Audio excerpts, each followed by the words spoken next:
Good day, everyone. Please, if you can hear me, I will appreciate you drop um, something to for me to know that you can all hear me. You can just drop a message, hi, hello, or just anything. I want to confirm that you guys are hearing me. Oh, all right, that's perfect. Um, Good afternoon, good morning, good day, wherever you joining us from. Uh, Thanks for making it today. Um,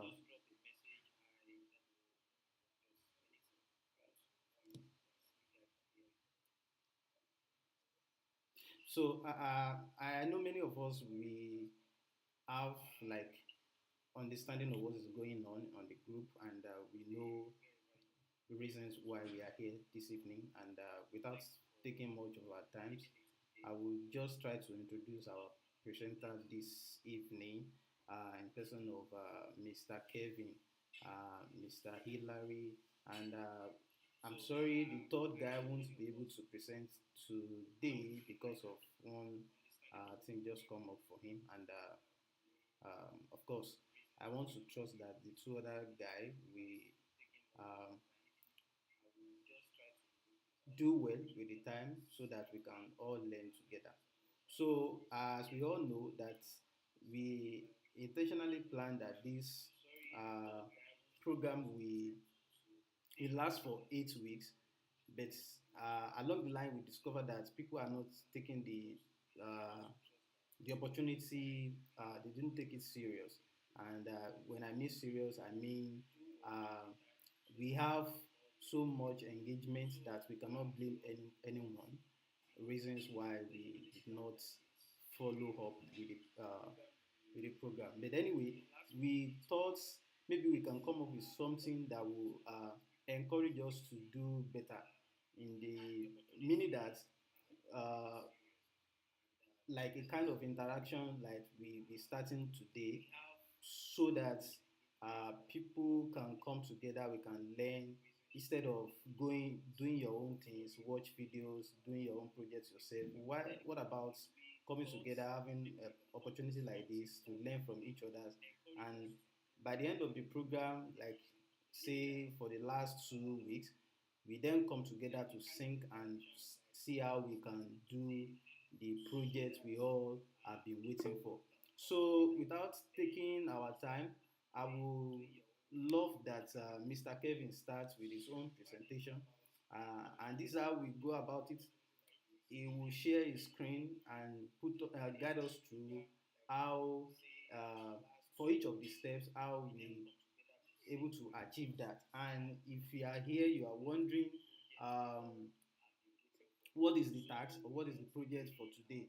I released that with us on the group several times, and I think I will drop the link as well on the group. But I will not want us to take much of our time this evening. Like 30, 40 minutes, we are done, and we want to make sure that we use the time so well.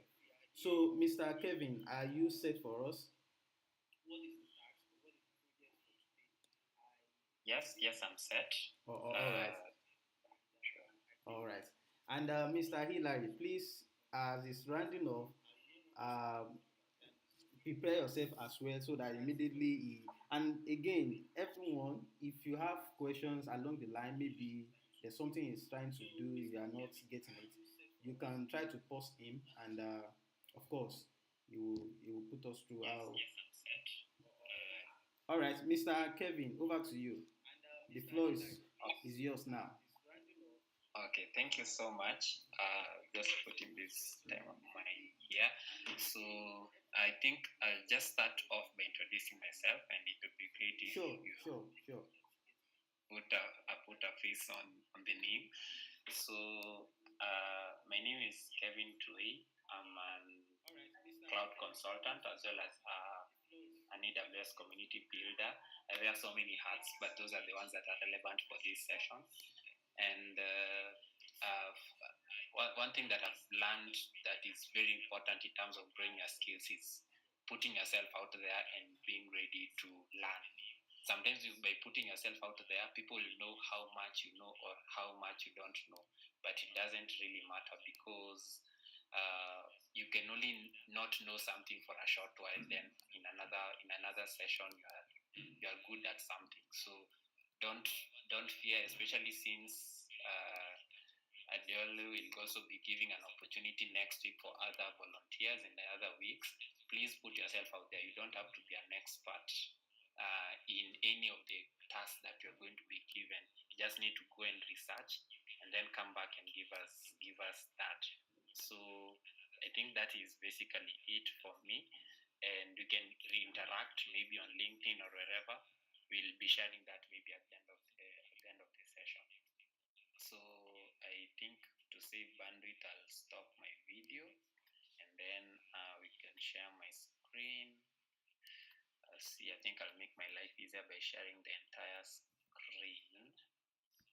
First of all, switch to this. Okay, let me share my screen first.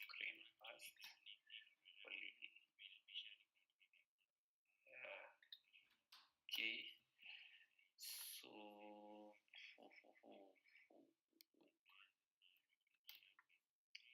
so I believe you can see the screen. I'm on this task that was very specific on the one that I was looking at today.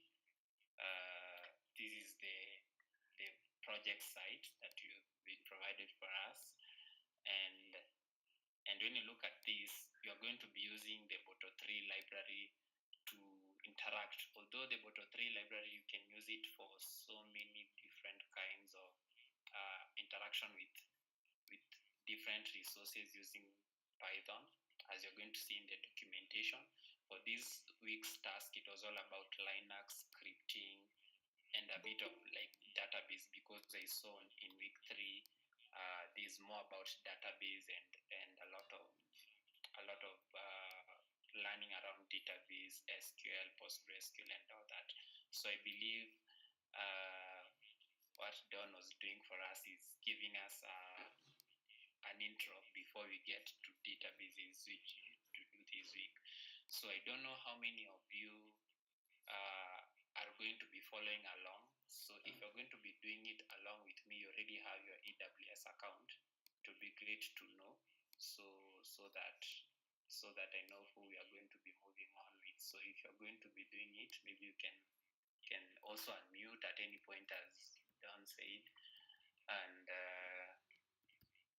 then you're going to move together.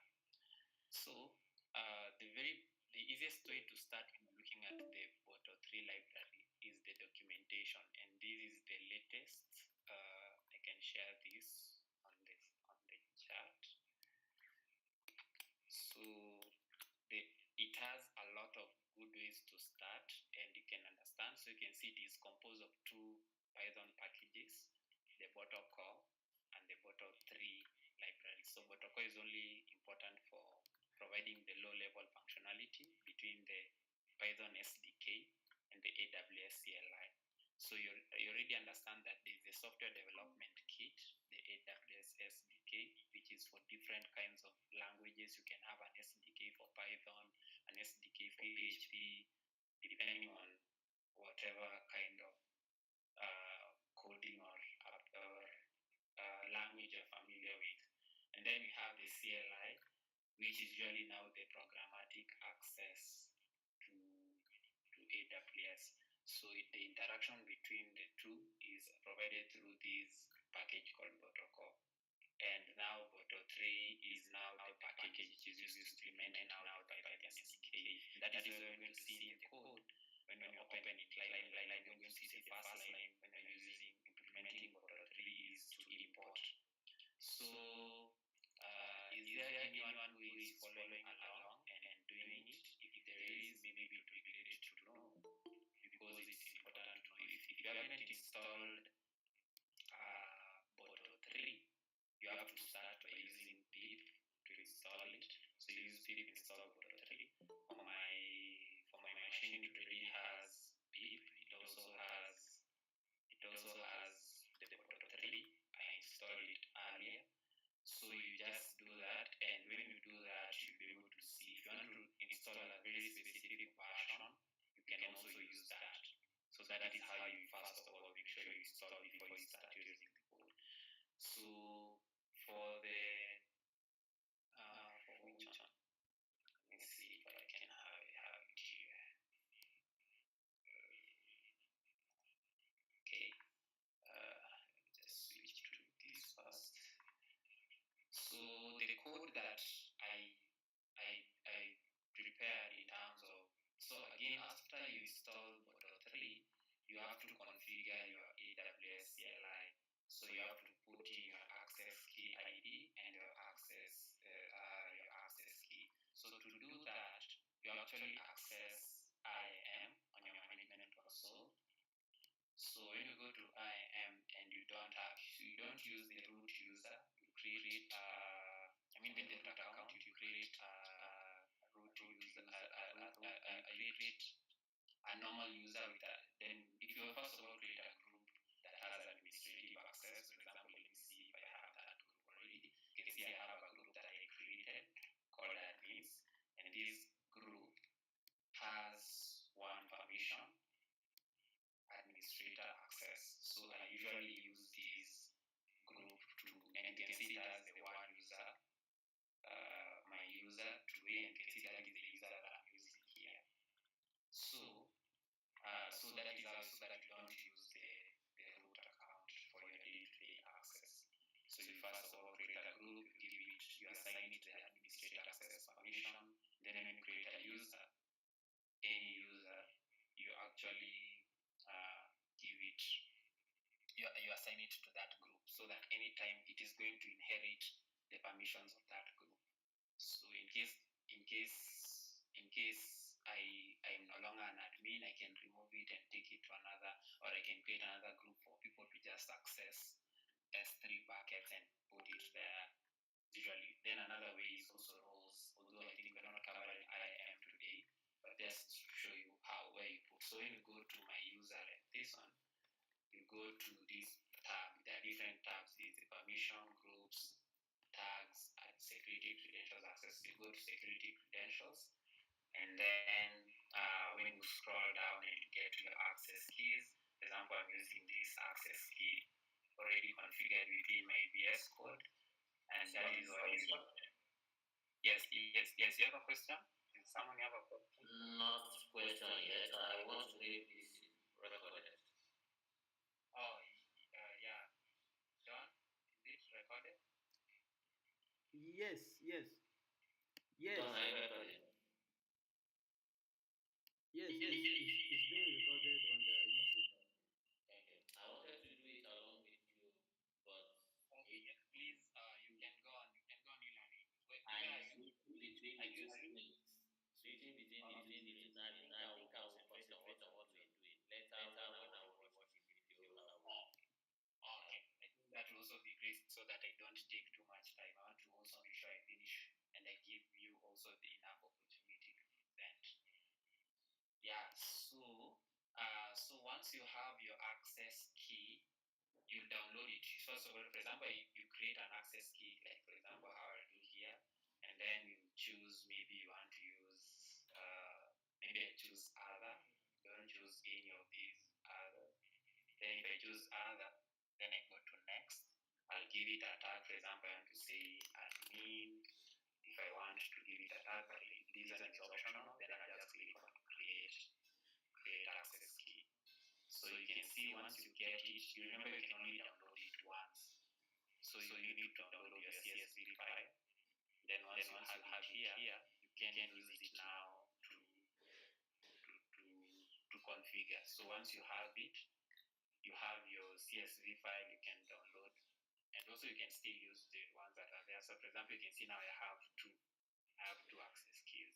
So you go to your Visual Studio Code, for example, here, and then you just type AWS configure, and then you'll end. The first thing they ask is your access key ID, which you're going to retrieve from the CSV file, and then you also need to put your secret key, which you're also going to get. You can see mine is already configured. Also, you put your region. For this account, I usually use the Oregon region, so that is why you can see it is the US 2.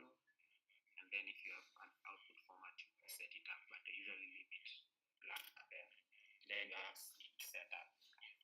So if you already have your where you do, for example, you might fork the repository that I had created. So I created the repository for this, and it is available on my GitHub. Let me see if I can get it here. It is here. So here it is the repository that has the code.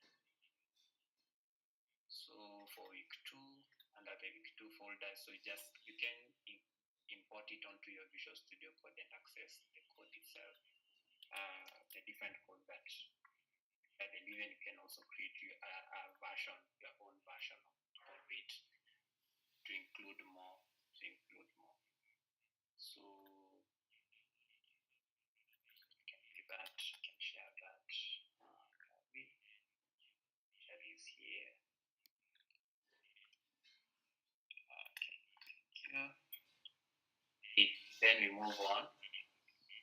So where were we? We were on, you have already installed Pip, you have installed Auto3, you have already configured, you have already created a user, a group with admin, administrator, permissions with it, you have added your user, you've downloaded your access key, you have configured your Visual Studio Code. So if also possible, you've already maybe forked the repository and you have the code. So the other thing will be important is to now look at how can we do what is required, and what is required is here. Let's look at it. It's here. So we need to use the Auto3 library to create a DynamoDB table, and then within it we are going to add an item to it, and then at the end of it all, that same Python script will be able to be. So you first of all create the table, add items to that table, query the table if you want to add an item, then you can also delete that table. So that is pretty straightforward, and the easiest way to start out is when you go to the Auto3 documentation, you can go to code examples, and then you can choose DynamoDB. I think we're going to start even from scratch and see how it is working. So you can use this one. You can see these are a code snippet for creating a new table. So, but you can see the only thing with this one is that within the code you've already said what the table name will be called users, and then it's going to have an attribute called username, which will be of type hash, and then a last name which will be of type range, and then another one is also the username, which is going to be a string. This one is the schema. This one is the key schema. This one is now the definitions of the attributes. So the username will be a string, represented by the S. The last name will also be a string represented by an S. And for that table, these are the different configurations. It's going to be having read capacity units, 5 read capacity units, and write capacity units, 5. So most of the time, anytime you have a read or write, you can have maybe 0.5 capacity units being consumed. So then this method is going to ensure that it's going to first of all ensure that the table first exists, because it takes a bit of time to create, like some 10-20 seconds, and then it's going to print out some data about the table. So let's try this code snippet out the way it is. I'll go to Visual Studio Code, then I'll create a new file and say create user table DynamoDB, just for me to understand. DynamoDB.py. You can make it even more understandable to you. So I'll put it within week 2. Then I'll move it there. And then once it's there, I'll just paste that whole code snippet. And understood. I think it's working well. No errors. Then I'll bring up my terminal. Then I'll do Python 3. So this is the Python script. You should have already installed Python in your machine. So I'm using Python 3 and to use Python to run the Python script to that table db py. So let's see what it's going to work out. I need to cd into week 2. You can see, for example, if I print my working directory, you can see I'm not under week 2 folder. So I need to go to week 2 folder. So I'm there. Just clear my screen, come back to the top. So now that I'm in week 2 folder, I'll do it again, Python 3, just type it again for to understand user db.py.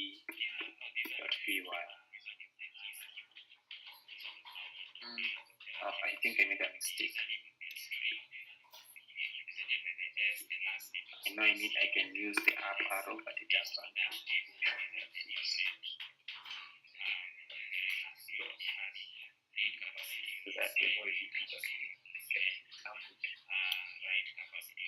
So this one is being created within one of my AWS accounts.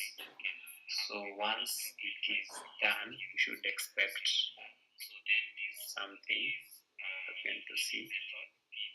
So I think it's creating, and it is also maybe at this point where it is waiting until it exists, then it's going to show us that.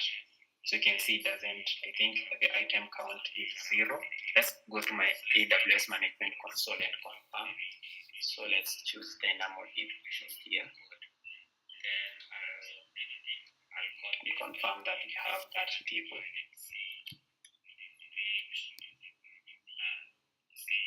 So I go to tables and this navigation pane. And I can see right now, this one is for my other project. So this is the one that has just been created. So let's go to it. Let's say exploitable items. And you can see it doesn't have any items because we didn't populate it with items. So for example, I can decide to create an item and I'll have to follow up on how the schema is and just see. So for example, if I view the table details,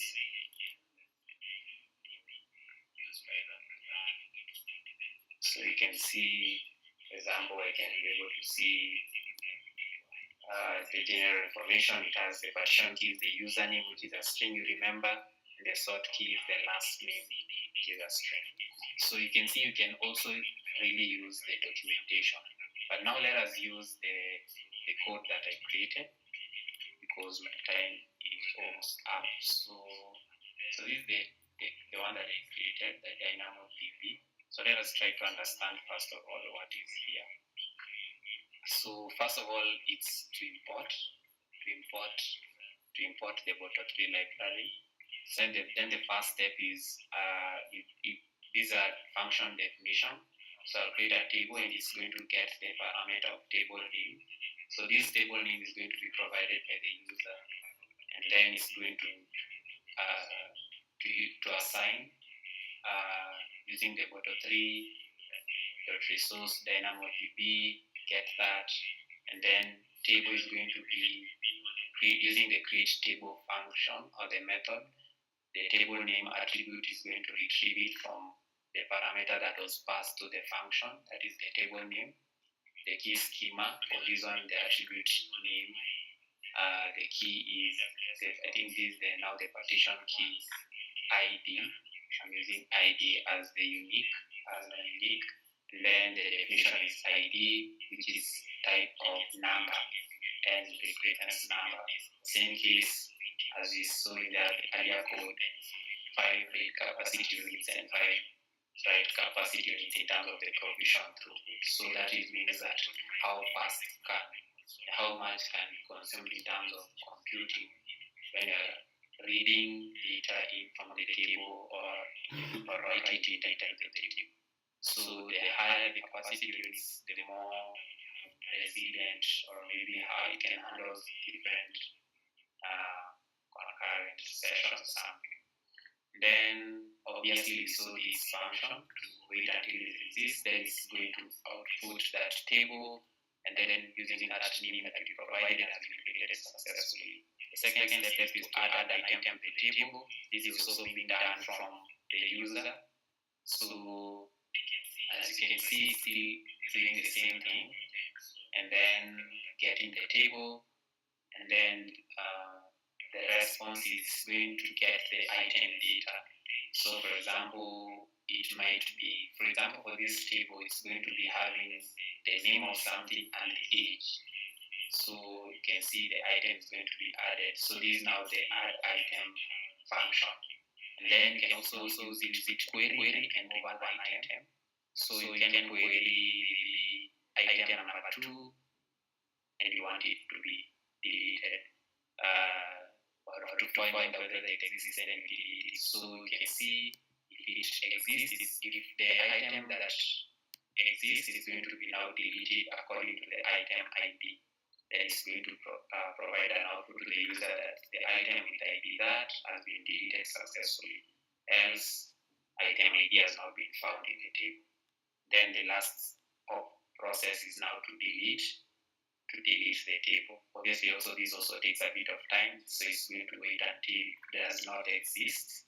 Remember that one was until it exists, but this one is not exist, then it's going to say that now table has been deleted successfully. Now all those functions are now invoked in the main function. So you can see the first step is now to get the table name from the user. Then once it is provided, it's going to pass that parameter to the create table function. The second step is now to get the item ID, to add to the table the name of the item and the age of that item. Then now all that is going to go to, think of it like a kind of a dictionary of sorts. Then you're going to have the item that is going to hold the ID, the name, and the age, and then it's going to pass that to the add item function using the table name and the item data. Then the last step is to remove an item, maybe especially one that you just created, and then the last step is to delete the table. Although for this you can maybe, for example, let me just comment that out first so that you don't delete the table the moment you create it. And then I'll put a wrong value here so that the item is not deleted. So let's try this out. So let me take it back. Python 3. Any questions so far on the code snippet? Is any clarification on what it can do? Maybe let's try it out first. Then if there's any question, someone can ask. So let us do this. What is the name? The name is dynamodb.py. We've confirmed that we are in week 2 folder. So dynamodb.py. I think that is good enough. So the name, let me tell you, maybe so that you can tell me something. Maybe somebody can tell me, what do I call the name? Or what do I call the table? So that you can confirm it is actually something that is being created. Anyone can just unmute. You don't have to make me go back to where the session is. Can we give a name? I think there's an echo there or something. Let me see if I can just have to go to where the session is. Maybe you can type it in the chat, and so that we have a name that we can put there, and to get it from you so that we interact.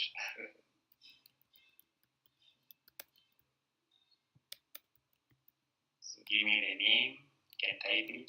Yes, anyone. Yes, anyone can suggest anybody. Doesn't have to be just a suggestion so that we move. You can put it in the chat, or you can decide to unmute. I think that would be great if you can put it in the chat and maybe I can copy it. I don't know.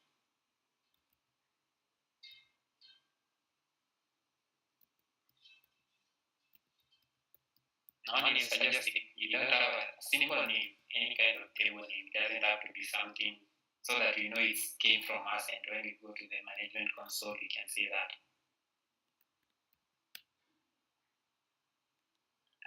Yeah, thank you. I think we can use DonLab. We can use that. So let's go back to my code and paste that. So the table name is DonLab. So you can see the cursor looks as if there's nothing happening, but it is the process of it being created. And you remember, it is invoking this function. And you can see it have table.wait until it exists will happen, and will continue. We keep the code, and then it will now tell us table.lab is created successfully. And you can see that is why we see that. So item ID, we can just say the first one, and then we can say enter the item name. Maybe I can say can call it. Can say the first name. Can say DevOps. Then we can say the age is, let's say 10. Maybe let's use a weird number like 79. So we can use that. Then you can see the moment I see item added successfully, and the JSON response is showing the request ID. The status code is very important. 200 means that it has been successful. The date, the server date, the time, all this. This is just a confirmation that it has worked. So if I want to remove it, I can type 1, but let me try a number like 5 and see that.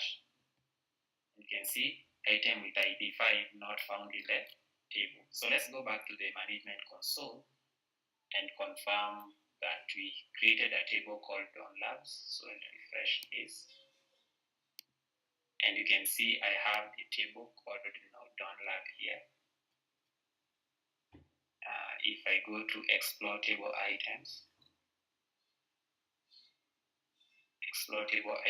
you can see the ID 1, the age 79, and the name DevOps, the way we just created it from the code as appeared. So you remember I had commented out the deletion so that it is deleted so that we can see it. So I can decide, instead of having to go through the process of creating in that step, see,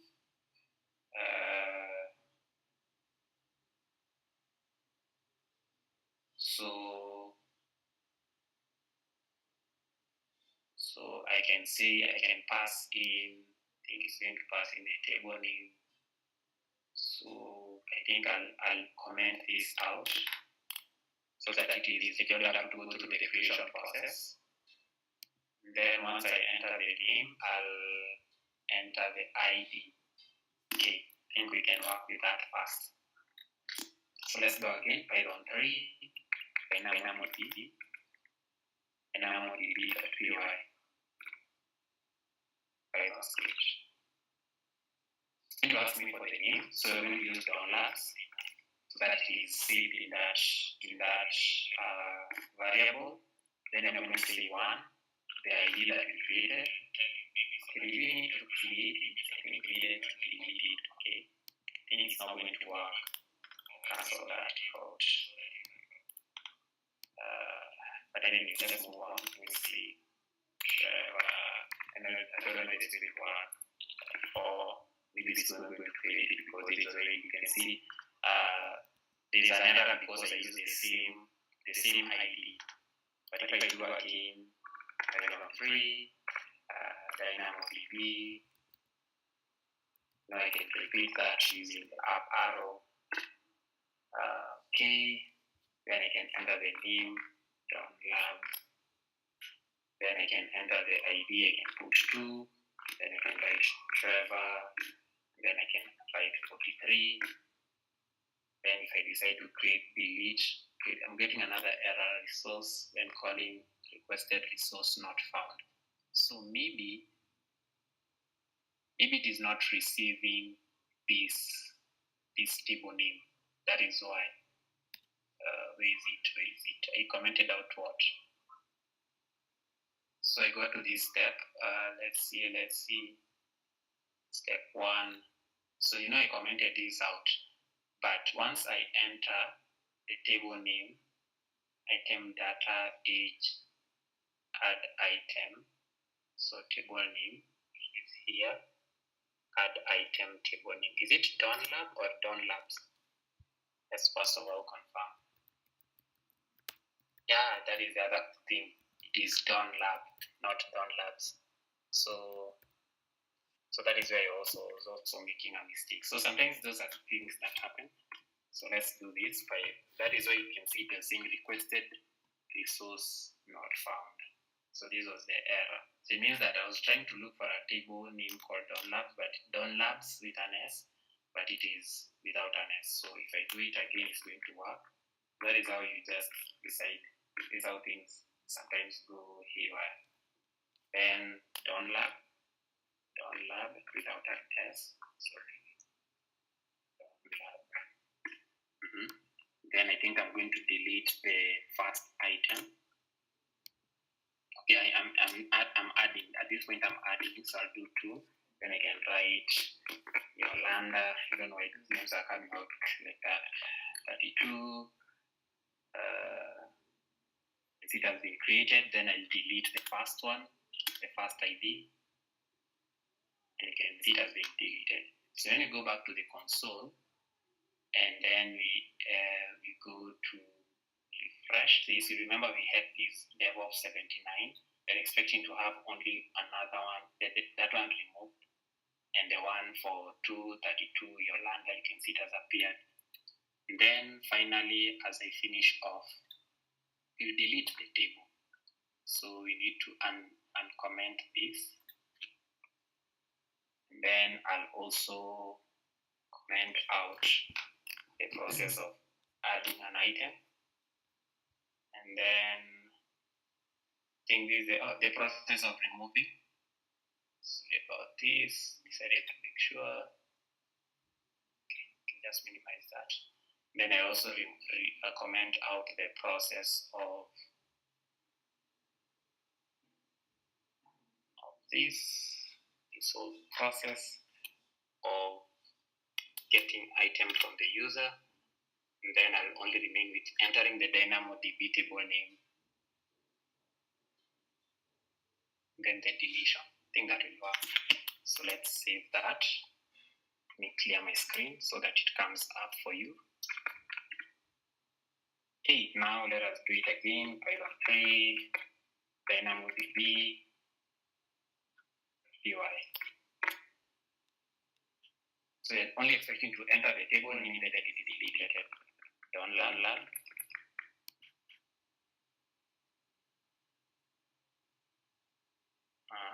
So you know it takes a bit of time to delete it out. So it's going to delete that. Remember we created another table called users. I'll also use the same script to delete the DynamoDB table even without going through the whole hassle. So you can see it has been deleted. Then I can run it again.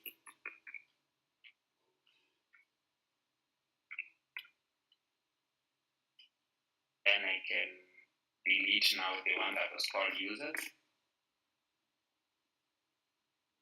Expecting to only remain with one DynamoDB table for another lab that I was doing. So let's give it some time, some 5 seconds, expecting that to be deleted.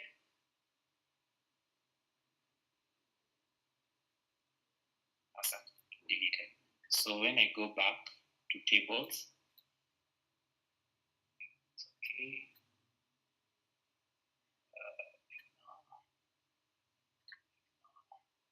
Okay, let's refresh this.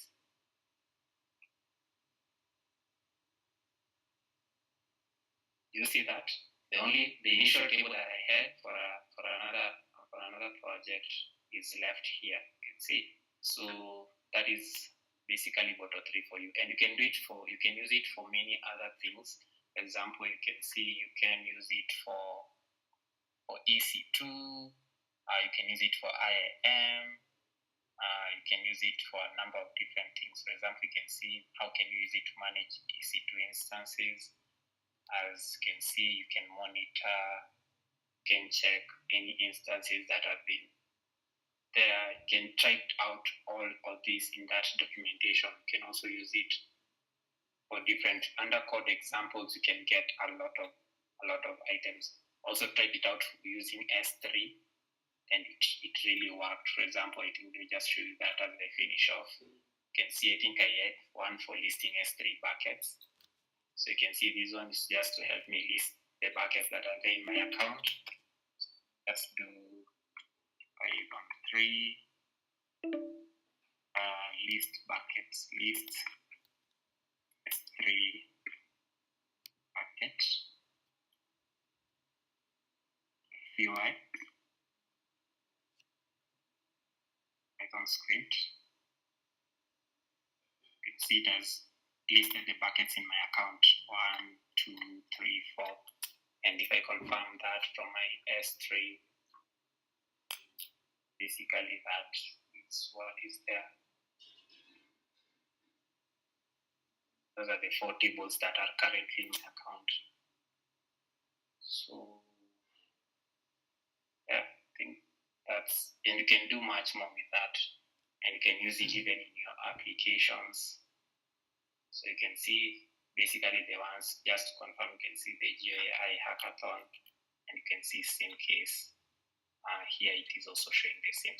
The four buckets that are here, as you can see, are those ones that are there. And that is it from me.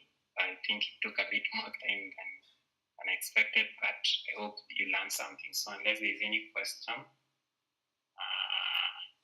we wish to know. All right.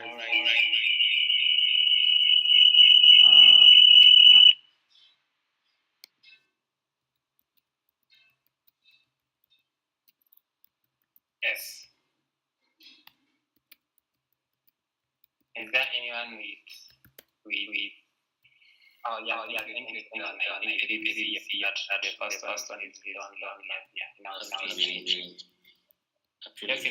a lot. It looks like a lot to me. I guess I'll go video and and also don't forget to use the implementation.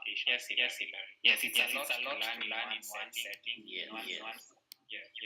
Arising questions I'll drop on the WhatsApp when I go through videos again. I looks like a lot, to be honest. Yes. And don't maybe you can maybe leave on one or maybe remove audio from one of the devices, and it's going to work. Oh, okay. So you can be far away from one device or maybe remove audio from one device. So that's what I mean the echo.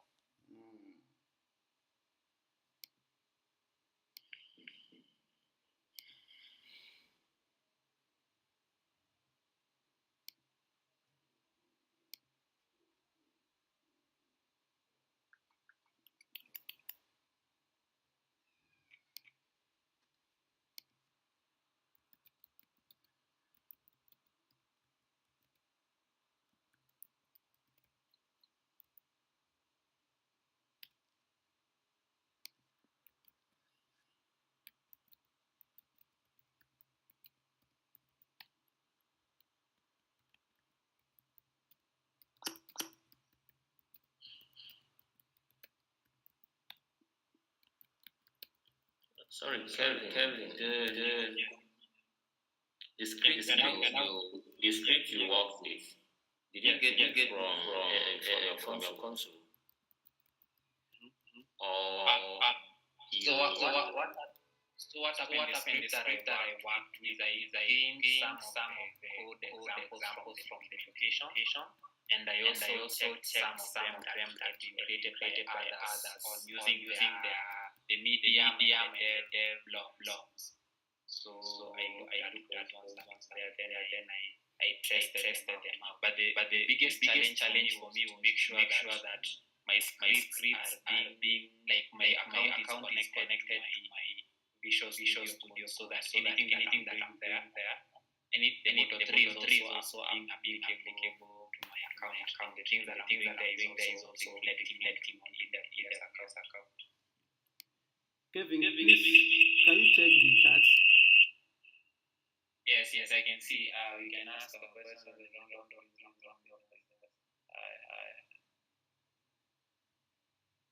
Okay. I can see that. So I don't know. Hillary. I don't know. Maybe John can